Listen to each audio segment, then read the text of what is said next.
பெற்ற நாமத்திலே உங்கள் யாவருக்கும் என்னுடைய அன்பான வாழ்த்துக்களை தெரிவித்துக் கொள்கிறேன். ஆண்டவர் தருகின்ற சமாதானமும் சந்தோஷமும் உங்கள் வாழ்க்கையிலே நிறைவாய் காணப்படுவதாக.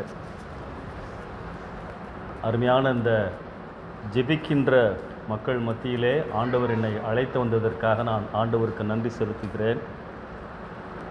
இந்த கூடுகையிலே ஆண்டவருடைய வார்த்தைகளை பகிர்ந்து கொள்வதற்கு என்னை அழைத்த அருமையான ப்ரொஃபஸர் பிரபாரன் ஐயா அவர்களுக்கும் குடும்பத்தாருக்கும் என்னுடைய நன்றியை நான் தெரிவித்துக் கொள்கிறேன். பல வருஷங்களுக்கு பிறகு அவரோடு நான் மறுபடியும் தொடர்பு கொள்வதற்கு ஆண்டவர் உதவி செய்திருக்கிறார். கிறிஸ்துவுக்குள் அன்பானவர்களே, இந்த நாளிலே வாழ்க்கை இதை குறித்து உங்கள் மத்தியிலே சில காரியங்களை பகிர்ந்து கொள்ள விரும்புகின்றேன். இயேசு கிறிஸ்துவனுடைய பிள்ளைகளாக நாம் வாழ்கிறோம். ஆண்டவரை ஏற்றுக்கொள்வதற்கு முன்பதாக அவருக்கு எதிரான பாதையிலே நாம் சென்று கொண்டிருந்தோம். நம்முடைய விருப்பத்தின்படி நாம் வாழ்ந்து கொண்டிருந்தோம். ஆனால் அவருக்கு எதிராக ஓடிக்கொண்டிருந்த நம்மை ஆண்டவர் பிடித்து பாதையை திருப்பி அவருடைய வழியிலே நம்மை அழைத்து வந்திருக்கின்றார். இப்பொழுது நாம் வாழ்கின்ற வாழ்க்கை ஆண்டவருக்குள் வாழ்கின்ற வாழ்க்கையாக கண்டிப்பாய் இருக்க வேண்டும். கிறிஸ்தவ வாழ்க்கை என்றாலே கிறிஸ்துவை நம்பி அவருடைய வார்த்தைகளுக்கு அடிபணிந்து வாழ்கின்ற ஒரு வாழ்க்கை. நம் எல்லாருடைய கரங்களிலும் ஆண்டவருடைய வார்த்தை இருக்கின்றது. வேதம்தான் நம்முடைய வாழ்க்கையின் அளவுகோல். இந்த கூட்டத்திலே ஊழியக்காரர்கள் இருக்கிறீர்கள், விசுவாசிகள் இருக்கிறீர்கள், அனுபவம் வாய்ந்தவர்கள் இருக்கிறீர்கள். இவர்கள் மத்தியிலே ஆண்டவர் சில காரியங்களை இன்றைக்கு நினைவுபடுத்த விரும்புகின்றார். 2 முக்கியமான வார்த்தைகளை உங்கள் மத்தியிலே நான் தியானிக்க விரும்புகின்றேன். ஒன்று வாழ்க்கை. வேதம்தான் நம்முடைய வாழ்க்கையின் அளவுகோல் என்று நான் சொன்னேன். வேதத்தினுடைய வழிகாட்டுதலின்படி நம்முடைய வாழ்க்கை எப்படி இருக்க வேண்டும்? 3 காரியங்களை நான் முதலாவது நினைவுபடுத்த விரும்புகின்றேன். முதலாவது, நம்முடைய வாழ்க்கை தேவ நோக்கம் சார்ந்த வாழ்க்கையாக இருக்க வேண்டும். அதுதான் முக்கியமான ஒரு காரியம். இறை உறவு. 1 கொரிந்தியர் 1ஆம் அதிகாரம் 9ஆம் வசனம் இவ்விதமாய் சொல்லுகிறது: அவரோடு ஐக்கியமாக, 1 கொரிந்தியர் 1:9, அவரோடு ஐக்கியமாக இருப்பதற்கு உங்களை அழைத்த ஆண்டவர் உண்மையுள்ளவர். அப்போ ஆண்டவர் எதற்காய் நம்மை அழைத்திருக்கிறார், எதற்காய் நம்மை தெரிந்து கொண்டிருக்கிறார்? ஆசீர்வாதங்களை பெற்றுக்கொள்வதற்காக மட்டுமல்ல, அவருக்கு ஊழியம் செய்வதற்காக மட்டுமல்ல. முதலாவது காரியம் என்ன? I should have a regular relationship with my Lord. ஆண்டவரோடு எப்பொழுதும் உறவிலே இருப்பதற்காய் ஆண்டவர் நம்மை அழைத்திருக்கின்றார். அதுதான் தேவ நோக்கம் சார்ந்த வாழ்க்கை. 3 தேவ மனிதர்களை நான் காண்பிக்கிறேன். ஆதியாகமம் 5:22-24 பார்த்தீங்கன்னா, ஏனோக்கு, அவரை குறித்து என்ன சொல்லப்பட்டுள்ளது? ஏனோக்கு 300 வருடங்கள் ஆண்டவரோடு தேவனோடு சஞ்சரித்து கொண்டிருந்தார். குடும்பம் இருந்துச்சு, பொறுப்பு இருந்துச்சு. ஆனால் அவரை குறித்த அடையாளம் என்ன? He was walking with God.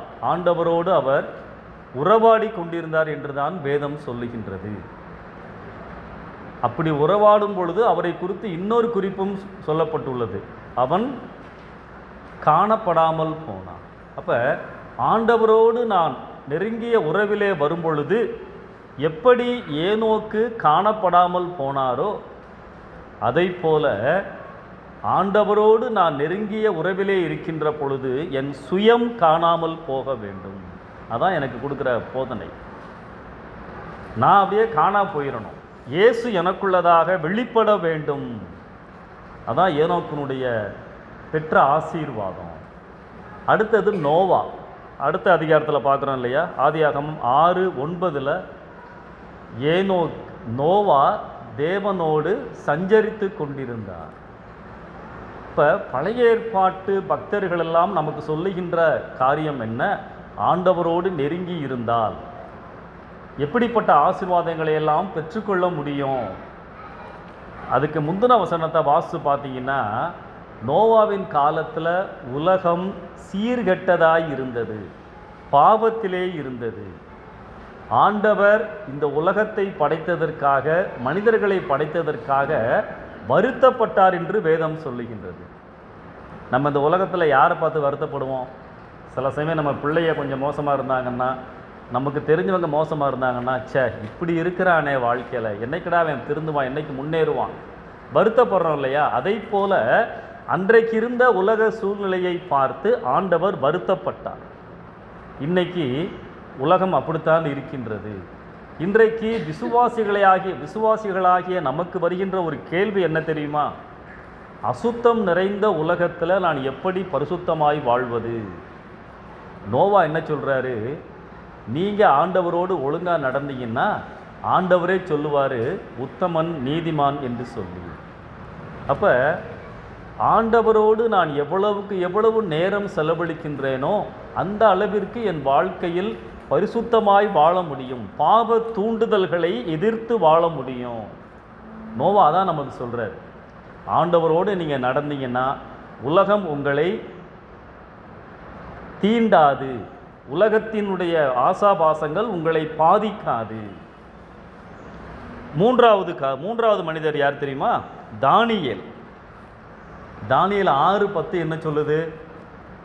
தானியேலோ வென்றால் அந்த பத்திரத்திற்கு கையெழுத்து வைக்கப்பட்டது என்று அறிந்தும் வழக்கம் போல தினமும் அவர் செய்து வருகின்றபடி 3 வேளையும் ஆண்டவரை ஸ்தோத்தரித்து ஜெபம் பண்ணினார். அப்போ ஆபத்துக்கள் இருந்தாலும் போராட்டங்கள் இருந்தாலும் ஜெப வாழ்க்கை எனக்கு பலனை கொடுக்கின்றது. அந்த சூழ்நிலை தெரியும் இல்லையா? எந்த பத்திரத்திற்கு கையெழுத்து வைக்கப்பட்ட பொழுதும் ராஜா தானியேலுக்கு சில தோட்டங்கள் வீடுகளை எழுதி கொடுத்துட்டாரா? பத்திரம் போட்டு முடிச்சிட்டாங்களா? இல்லை. யாராவது ஜெபம் பண்ணால் சிங்கக்கபில தூக்கி போடுவோம், அந்த கட்டளை. ஆனால் தானியேல் அதை கண்டுக்கவே இல்லை. வழக்கம் போல 3 வேளையும் அவர் ஜெபிக்கின்ற காரியத்தை நிறுத்தவே இல்லை. அப்போ ஏனோக்கு சுயத்தை காணாமல் போகும்படியாக நம்மளுக்கு நினைவுபடுத்துகிறார். நோவா இந்த சீர்கெட்ட உலகத்தில் பாவ தூண்டுதல்களுக்கு நான் தப்பிக்க முடியும் என்று நினைவுபடுத்துகின்றார். தானியேல் எவ்வளவுதான் ஆபத்துக்கள் என்னை சுற்றி இருந்தாலும் தைரியமாக இருக்க முடியும் என்று சொல்லி நமக்கு நினைவுபடுத்துகின்றார். இறை உறவு. அப்போ நம்ம வாழ்க்கை தேவ நோக்கம் சார்ந்த வாழ்க்கையாக இருக்க வேண்டும். இறை உறவோடு வாழ்வதுதான் கிறிஸ்தவ வாழ்க்கை. ஆதாமே எங்கே இருக்கிறாய்? ஒருவேளை ஆண்டவர் என்னிடத்திலே கேட்டால் நான் என்ன சொல்லுவேன்? ஆண்டவரே நான் உம்மோடு தான் இருக்கிறேன் என்று சொல்லுவோமா? ஆண்டவரே வந்துடுறேன், ஆண்டவரே கொஞ்சம் வெளியே போயிட்டேன் என்று சொல்லுவோமா? ஆண்டவர் நம் உறவை தேடுகின்ற ஆண்டவர். தேவன் பரலோகத்திலே இருக்கிறவராக அறியப்பட்டாலும் நம்மோடு தங்கி இருப்பதையே விரும்புகிறார். அவர் யாரை ஆசீர்வதிக்க விரும்புகிறாரோ அவர்களோடு தங்க விரும்புகின்றார். லூக்கா 19 ஒரு சம்பவத்தை பார்க்குறோம் இல்லையா? சகை. இயேசு எப்படிப்பட்டவரோ வகை தேடுகிறார். ஆண்டவர் என்ன சொல்றாரு? 5ஆம் வசனத்தில் அழைப்பு வருகின்றது, சகைவே இறங்கி வா, இன்றைக்கு நான் உன் வீட்டிலே தங்க வேண்டும்.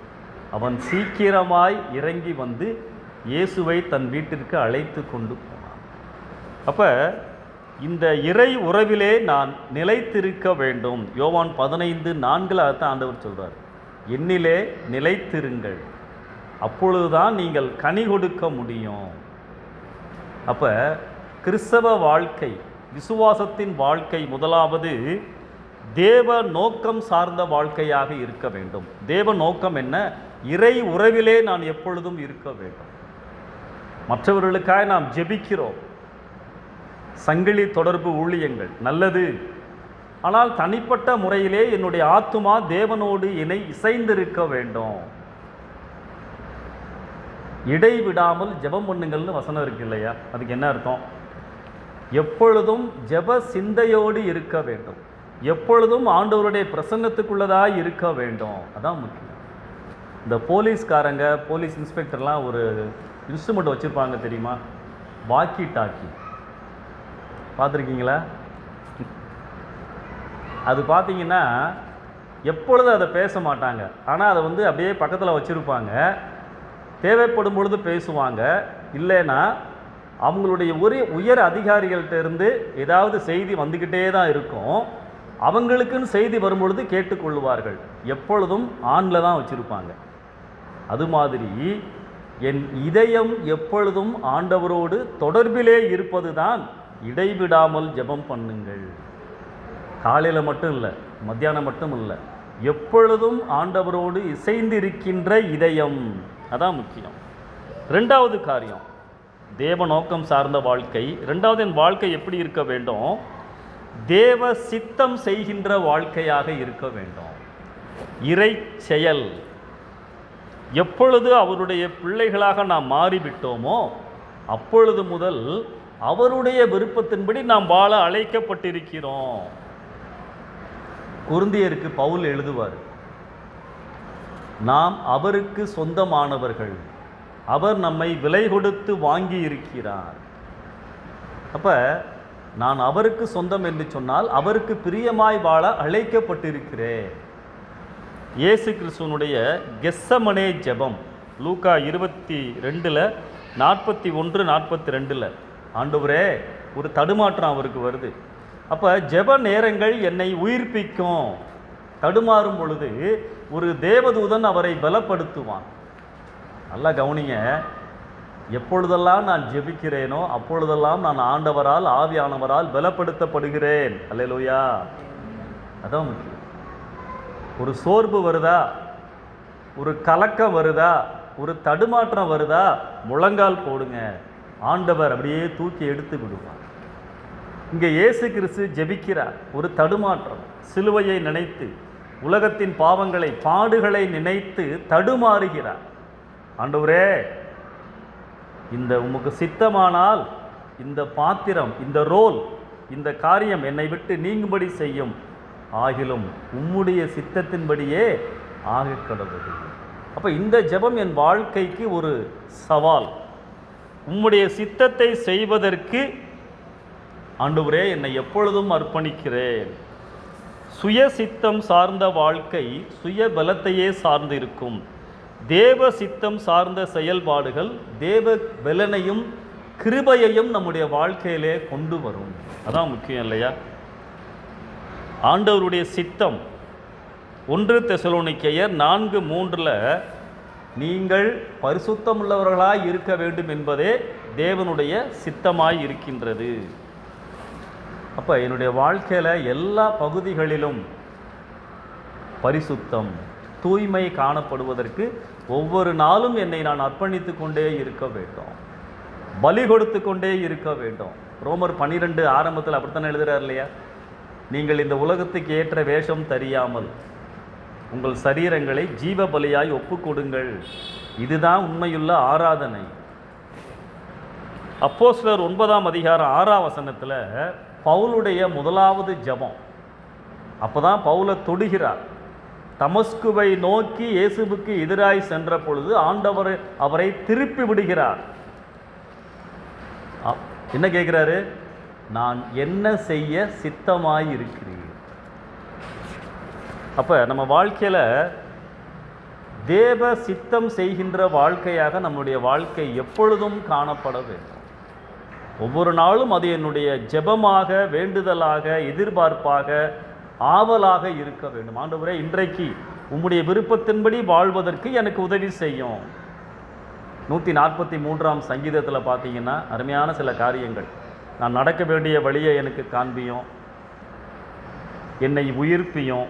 ஸோ சங்கீதக்காரன் ஆண்டவரோடு தன்னை அர்ப்பணித்து பேசுகிறார். என்ன ஆண்டவரே செய்யணும்? வாழ்க்கையை பற்றி நான் சொல்லிக்கிட்டு இருக்கேன் இல்லையா? 2 காரியம் சொல்லிட்டேன்.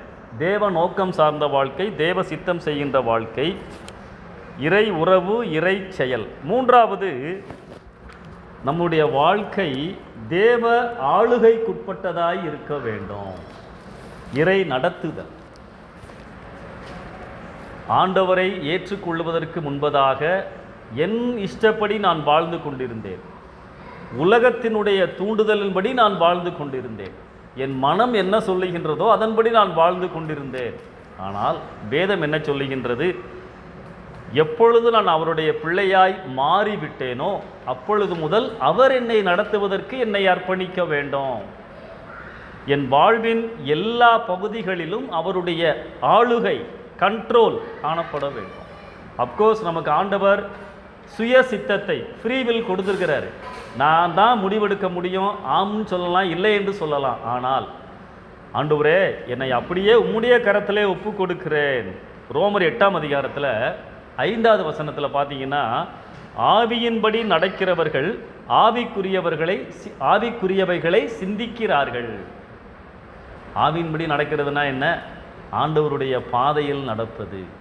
அதே 8ஆம் அதிகாரம் 14ஆம் வசனத்தில், எவர்கள் தேவனுடைய ஆவியினால் நடத்தப்படுகிறார்களோ அவர்கள் தேவனுடைய புத்திரராய் இருக்கிறார்கள். அப்போ நானும் நீங்களும் ஆண்டவருடைய பிள்ளை என்று சொன்னால் ஆண்டவர் என்னை நடத்த வேண்டும். அவருடைய சத்தத்தை கேட்டு, அவருடைய தூண்டுதலை, அவருடைய உணர்த்துதலை கேட்டு. ஆண்டவர் எப்போ உணர்த்துவார்?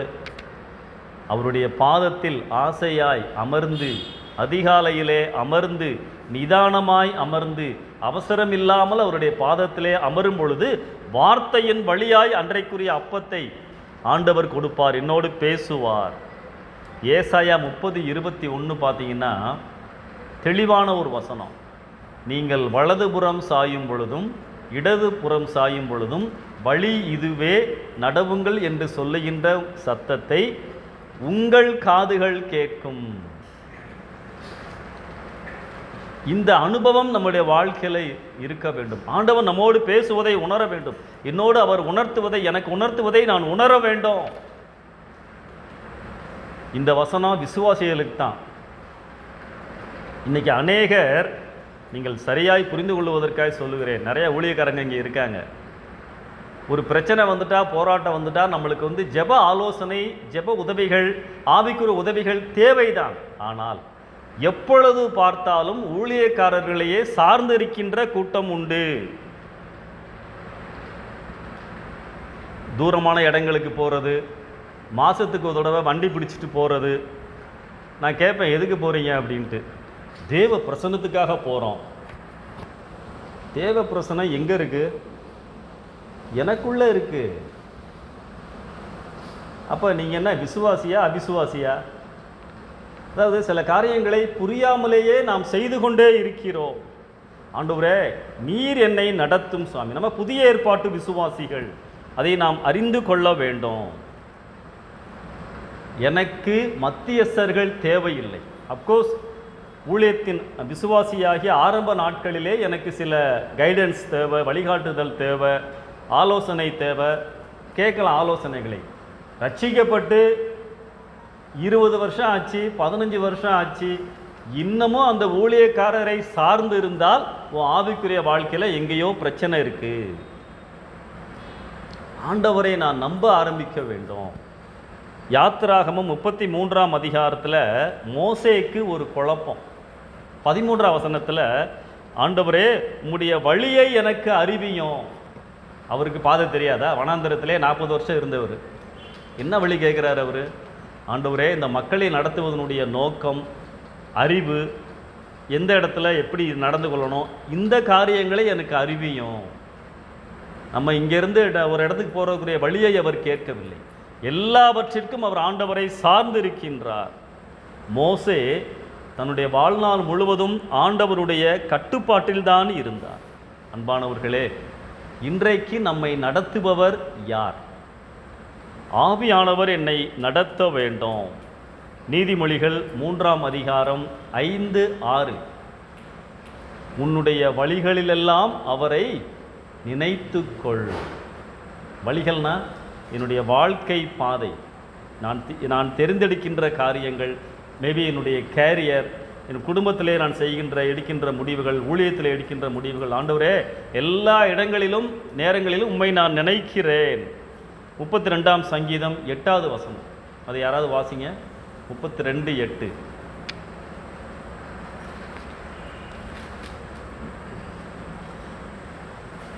நான் உனக்கு போதித்து நடக்க வேண்டிய வழியை உனக்கு காட்டுவேன். உன்மேல் என் கண்ணை வைத்து உனக்கு ஆலோசனை சொல்லுவேன். ஸோ இந்த வசனத்தை வாசிக்கும் பொழுதெல்லாம் நல்லா இருக்கும். ஆனால் இதற்கு நான் இணைந்து இருக்க வேண்டும். நான் உனக்கு ஆலோசனை சொல்வதற்கு ஆயத்தம். என்னிடத்திலே நீ வர வேண்டும், உட்கார வேண்டும். அப்போ இந்த வாழ்க்கை, நான் 3 காரியங்களை பகிர்ந்து கொண்டேன். தேவ நோக்கம் சார்ந்த வாழ்க்கை, இறை உறவு, தேவ சித்தம் செய்கின்ற வாழ்க்கை, இறை செயல், தேவ ஆளுகைக்கு உட்பட்ட வாழ்க்கை, இறை நடத்துதல். அப்போ வாழ்க்கை என்றால் இந்த காரியங்கள் நம்முடைய வாழ்க்கையிலே காணப்பட வேண்டும். சரி, வாழ்க்கை இப்படி தான் நீங்கள் சொல்லிட்டீங்க. நான் அடுத்த வார்த்தைக்கு நான் வர்றேன், அடுத்த பகுதிக்கு நான் வர்றேன். வாழ்க்கையை பற்றி நம்ம பார்த்துட்டோம், வேதத்தின்படி இப்படி தான் வாழணும்னு சொல்லி. ஆனால் இப்படிப்பட்ட வாழ்க்கை எப்படி இருக்குன்னு நீங்கள் பாருங்கள். பவுல் ஆண்டவருக்கு நெருக்கமாய் இருந்தவர். அவர் தன்னுடைய வயதான காலத்திலே, ஊழியத்தை நிறைவு செய்கின்ற காலத்திலே, இளம் ஊழியக்காரராகிய தீமோத்தேயுவுக்கு 2 கடிதங்கள் எழுதியிருக்கிறார். அதில் 2வது கடிதத்தை முடிக்கும் பொழுது வாசிங்களேன். 2 தீமோத்தேயு 4ஆம் அதிகாரம் 7, 8 வசனங்கள்.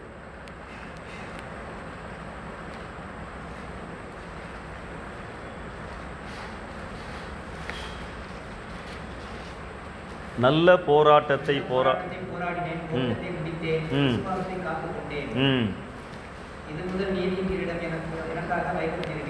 ஆமென். வாசிங்க. ஆமென். யாவரும். ஸோ இது நமக்கு ஒரு உற்சாகத்தை கொடுக்கின்ற ஒரு வசனம், சந்தேகமே இல்லை. ஆனால் இந்த வாழ்க்கையை பற்றி என்ன சொல்கிறாரு? வாழ்க்கை நல்லா சூப்பராக இருந்துச்சு, நிம்மதியாக இருந்துச்சு, அமைதியாக இருந்துச்சு அப்படி சொல்கிறாரா? இல்லை. போராட்டத்தை போராடினேன், இந்த போராட்டத்தின் மத்தியில் நான் விசுவாசத்தை காத்து கொண்டேன்னு சொல்லி தீமோத்தேயுவுக்கு ஆலோசனை கொடுக்கிறாரு. அப்போ கிறிஸ்தவ வாழ்க்கை என்பது நான் உண்மையாக இருப்பதினாலே, பரிசுத்தமாக இருப்பதினாலே எனக்குள்ளதாக போராட்டங்கள் வருகின்ற ஒரு வாழ்க்கை தான்.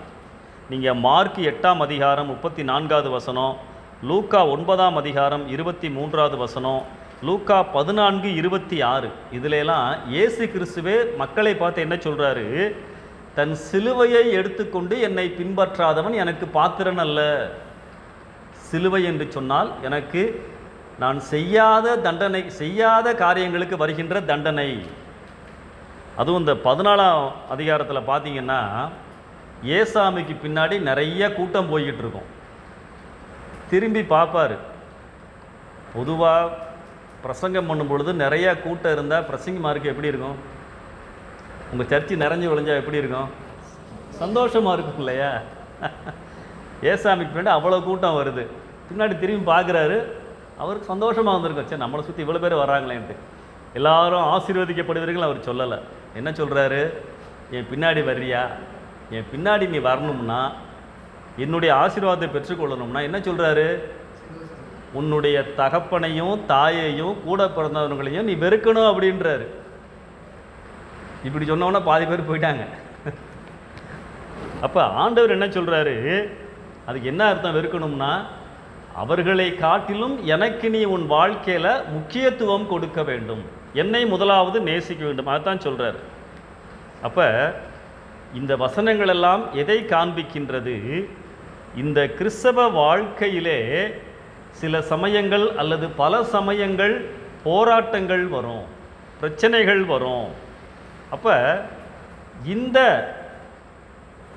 மாதிரியான சில காரியங்கள் வருகின்ற பொழுது மனரம்மியமாக அல்லது மன நிறைவாக நான் எப்படி வாழ முடியும்? அதைத்தான் நான் இரண்டாவதாக சொல்லுகிறேன். மனரம்மியம் அல்லது மன நிறைவு, அதை நாம் புரிந்து கொள்ள வேண்டும். சரி, மனரம்மியம்னா பவுல் பயன்படுத்தின வார்த்தை. அதாவது ஏதோ ஒரு நாள் வரும் துன்பத்தை சகிப்பது அல்ல, வாழ்நாள் முழுவதும் எனக்கு சில பிரச்சனைகள் துன்பங்கள் வந்து கொண்டேதான் இருக்கின்றது. அப்போ மனரம்மியமாய் இருப்பது எப்படி? நான் 3 தலைப்புகளை சொல்லுகிறேன். மனரம்மியம் என்று சொன்னால் சூழ்நிலைகளினால் பாதிக்கப்படாத வாழ்க்கை, 2வது குறை சொல்லாத வாழ்க்கை, 3வது ஏற்றுக்கொள்ளும் வாழ்க்கை. இதை நான் தெளிவாய் அறிந்து கொள்ள வேண்டும். நான் மறுபடியும் சொல்லுகிறேன்.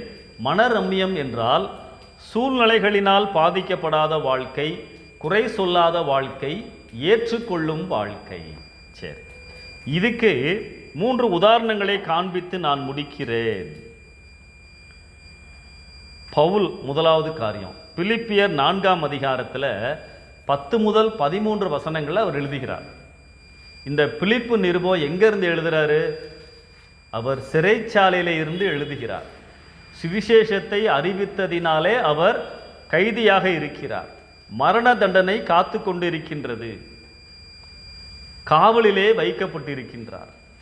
இந்த பிலிப்பு நிருபத்துக்கு என்ன பேர் தெரியுமா? இன்னொரு பேர் சந்தோஷ கடிதம். சந்தோஷமாயிருங்கள் என்று சொல்லி பலமுறை இந்த நிருபத்திலே அவர் எழுதியிருக்கிறார். எங்கேருந்து எழுதுறாரு? ஜெயிலிருந்து எழுதுறாரு. பொதுவாக ஜெயிலில் இருக்கிற கைதியை நீங்கள் பார்க்க போனால் என்ன சொல்லுவீங்க? வெளியே இருக்க நீங்கள் என்ன சொல்லுவீங்க? தைரியமாக இருப்பா, சந்தோஷமாக இருப்பான்னு சொல்லுவோம். இங்கே பாருங்கள், ஜெயிலுக்கு உள்ளே இருக்கிற கைதி வெளியே இருக்க ஆட்களை பார்த்து சொல்கிறாரு, சந்தோஷமாக இருங்கள் என்று சொல்லி நான் மறுபடியும் உங்களுக்கு சொல்லுகிறேன்றார். அப்போ என்ன சொல்கிறாரு? என்னுடைய குறைச்சலினால் நான் இப்படி எழுதவில்லை, எந்த நிலைமையிலே இருந்தாலும் நான் மனரம்மியமாய் இருக்க கற்றுக்கொண்டேன். கற்றுக்கொண்டேன்ற வார்த்தை முக்கியம். அப்போ வார்த்தைகளின் வழியாய் நான் ஒவ்வொரு நாளும் கற்றுக்கொள்வதின் விளைவு எப்படிப்பட்ட சூழ்நிலைகளிலும் நான் பாதிக்கப்படாமல் வாழ்வதற்கு ஆண்டவர் எனக்கு உதவி செய்வார். மனரம்மியம். 2வது உதாரணம், 2 ராஜாக்கள் 5ஆம் அதிகாரத்தில் ஒரு மிஷினரி வர்றாங்க. யார் அவங்க? நாகமானுடைய பணிப்பெண். கரெக்டா? நாகமான் சீரிய தேசத்தை சேர்ந்தவர். அந்த நாட்களில் ஒரு நாட்டை ஜெயிச்சாங்கன்னா அந்த நாட்டில் இருக்கிற செல்வங்களை மாத்திரமல்ல, மக்களையும் அவர்கள் அடிமைகளாக பிடித்து கொண்டு வருவார்கள். எப்படிப்பட்ட மக்களை கொண்டு வருவாங்க? நல்ல திடகாத்திரமான வேலை செய்வதற்கு தகுதியான படித்தவர்களைத்தான் கொண்டு வருவாங்க. நீங்கள் தானியேல் 1 அதிகாரம் பார்த்தீங்கன்னா தெரியும். அரண்மனையில் சேவிக்க தகுதியுள்ளவர்களையெல்லாம் நேபுகாத்நேச்சார் கொண்டு வந்திருப்பார். அதில் தான் தானியேலும் நண்பர்களும் வருவாங்க. அதை போல இங்கே நாகமான் தன்னுடைய வீட்டிலே தன்னுடைய மனைவிக்கு வேலை செய்வதற்காக ஒரு பெண்ணை கொண்டு வந்திருக்கிறார். அப்படின்னா அந்த பெண் சிறந்தவளாக இருக்க வேண்டும், படித்தவளாக இருக்க வேண்டும், நல்ல நாகரிகம் தெரிந்தவளாக இருக்க வேண்டும். நான் இந்த பெண்ணை என்ன சொல்ல வரேன்? அந்த நாட்களில் அடிமைகளாக கொண்டு வந்துட்டாங்கன்னா அடிமைகளுக்கு ஃப்யூச்சர் கிடையாது. யூஸ் அண்ட் த்ரோ மாதிரி தான். அடிமைகளுக்கு எதிர்காலம் கிடையாது, உரிமைகள் கிடையாது, போராட முடியாது, எப்போ வீட்டுக்கு போவோன்னு தெரியாது. இந்த சிறு பெண் தன்னுடைய நாட்டிலே வீட்டிலே சுதந்திரமாக இருந்தவள் சூழ்நிலை தலைகீழாய் மாறிவிட்டது. அவளுடைய கலாச்சாரம் மாறிடுச்சு, பழக்க வழக்கங்கள் மாறிடுச்சு, நண்பர்கள் கிடையாது, மொழி மாறிடுச்சு, எல்லாமே மாறிவிட்டது. ஐக்கியம் கிடையாது, ஜபக்கூட்டம் கிடையாது, பைபிள் கிடையாது, சர்ச்சுக்கு போக முடியாது, எல்லாம் மாறி இருந்தாலும் அவ என்ன சொல்றா? நாகமானுடைய மனைவியை பார்த்து, சமாரியாவில் இருக்கின்ற தேவ மனுஷன் எலிசாட்ட போனீங்கன்னா சுகம் கிடைக்கும்னு சொல்றா. நம்மளுக்கு தெரியும். யோசிச்சு பாருங்க, அவளுடைய வாழ்க்கையில் எல்லாமே மாறி இருந்தாலும், இருட்டாக இருந்தாலும், அவள் தேவன் மேல் வைத்திருந்த விசுவாசம் மாறவே இல்லை. அதுதான் எனக்கு பாடம். மனரம்மியம். ஆண்டவரே, நீர் என்னை ஜெயிலில் தூக்கி போட்டாலும், நீர் என்னுடைய எதிர்காலத்தையே இருட்டாக்குனாலும் உம்மை நான் நேசிக்கிறேன், விசுவாசிக்கிறேன். அதான் நம்ம சொல்கிற காரியம். மன ரம்மியம். என்ன வந்தாலும் சரி ஆண்டவரே, நான் உம்மை நம்புகிறேன். நான் யோசித்து பார்த்தேன், ஒருவேளை அந்த பெண் தன்னுடைய நாட்டில் இருந்தப்ப எலிசா ஏதாவது சுகமளிக்கும் கூட்டம் நடத்தி இருக்கலாம். அப்போ நிறைய பேர் வரிசையில் வந்து குஷ்டரோகிகளாம் சுகமாக இருக்கலாம். அதை பார்த்து இவளுக்கு ஒரு விசுவாசம் வந்திருக்கலாம் என்று நான் நினைத்தேன். ஏன்னா குஷ்டரோகன்றது பயங்கரமான வியாதி, இன்னைக்கு வரைக்கும் மருந்து கிடையாது. ஆனால் அவன் என்ன சொல்கிறா, தேவ மனுஷன்கிட்ட போங்க சுகம் கிடைக்கும்ட்டு கான்ஃபிடெண்ட்டாக சொல்கிறா. அந்த அளவுக்கு விசுவாசம் இருந்தது. ஒரு வசனம் வாசிங்களேன், லூக்கா 4ஆம் அதிகாரம் 27வது வசனம். லூக்கா 4:27.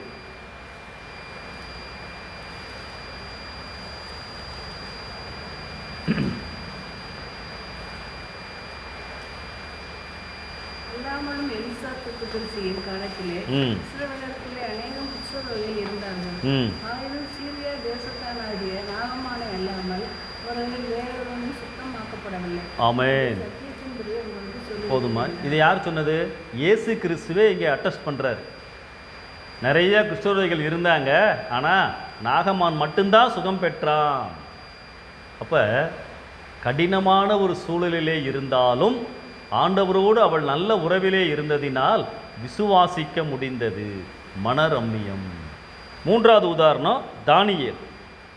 நம்மளுக்கு நல்லா தெரியும் இல்லையா? 1ஆம் அதிகாரம் 8ஆம் வசனத்தில் தானியேலோ வென்றால் ராஜாவினிடத்திலிருந்து வந்த போஜனத்தையும் திராட்சரசத்தினாலும் தன்னை தீட்டுப்படுத்த மாட்டேன் என்று தீர்மானம் பண்ணினான். அப்புறம் 6:10 ஏற்கனவே பார்த்தோம், ஜெப வாழ்க்கை இருந்தது. அப்போ ஒரு அடிமையாக இருந்தாலும், சுவையான உணவுகள் எனக்கு முன் வைக்கப்பட்டாலும், சோதனை தூண்டுதல்கள் இருந்தாலும், ஆண்டவரே உம்முடைய வார்த்தையின்படி நான் வாழ்வதற்கு இங்கேயும் ஆயத்தம். மனரம்மியம். மனரம்மியம்னா கடினமான சூழலிலும் ஆண்டவரை நம்புவது, கடினமான சூழலிலும் ஆண்டவருக்கு பிரியமாய் வாழ்வது. அப்படிப்பட்ட மனநிலையை ஆண்டவர் நமக்கு கொடுக்கிறார். எப்பொழுது கொடுக்கிறார்? ஆண்டவரோடு நல்ல உறவிலே இருக்கின்ற பொழுது. 3 வருஷம் ட்ரைனிங் நடக்குது. யாருக்கு? தானியலுக்கும் நண்பர்களுக்கும்.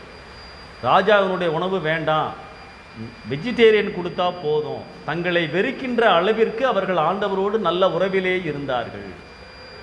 அப்போ மன ரம்மியம் என்று சொன்னால் இந்த காரியங்கள் நம்முடைய வாழ்க்கையிலே காணப்பட வேண்டும். சூழ்நிலைகளினால் பாதிக்கப்படாத வாழ்க்கை, குறை சொல்லாத வாழ்க்கை, ஏற்றுக்கொள்ளும் வாழ்க்கை. இந்த ஏற்றுக்கொள்ளும் வாழ்க்கையை பாருங்கள். நம்ம நினச்சது நடக்கலைன்னா ஆண்டவரோடு நான் ஜெபிப்பதிலே நான் தயங்குகிறேன். ஒரு சின்ன பிரச்சனை வந்துருச்சுன்னா கோயிலுக்கு போகிறதில்ல, ஜெபிக்கிறதில்ல. என் ஜெப வாழ்க்கை குறைவுபடுகின்றது. நாம் மனரம்மியம் நம்முடைய வாழ்க்கையில் முக்கியம். ஆண்டவரே இந்த வாழ்க்கையில் மனரம்மியமாய் வாழ்வதற்கு எனக்கு உதவி செய்யும். அப்போ கிறிஸ்தவ வாழ்க்கை என்பது நான் சொன்ன 3 காரியங்கள். அதன் அடிப்படையிலே இந்த மனரம்மியத்தை நான் பெற்று வாழ்வது, அதுதான் கிறிஸ்தவ வாழ்க்கை என்பதை நாம் அறிந்து கொள்ள வேண்டும். கிறிஸ்துவுக்குள் அன்பானவர்களே, வாழ்க்கை மனரம்மியம். ஸோ இந்த 2 வார்த்தைகளை வைத்து உங்கள் மத்தியிலே நான் ஆண்டவருடைய வார்த்தைகளை பகிர்ந்து கொண்டேன். ஸோ என்னுடைய வாழ்க்கை இந்த விதமாக இருக்க வேண்டும்.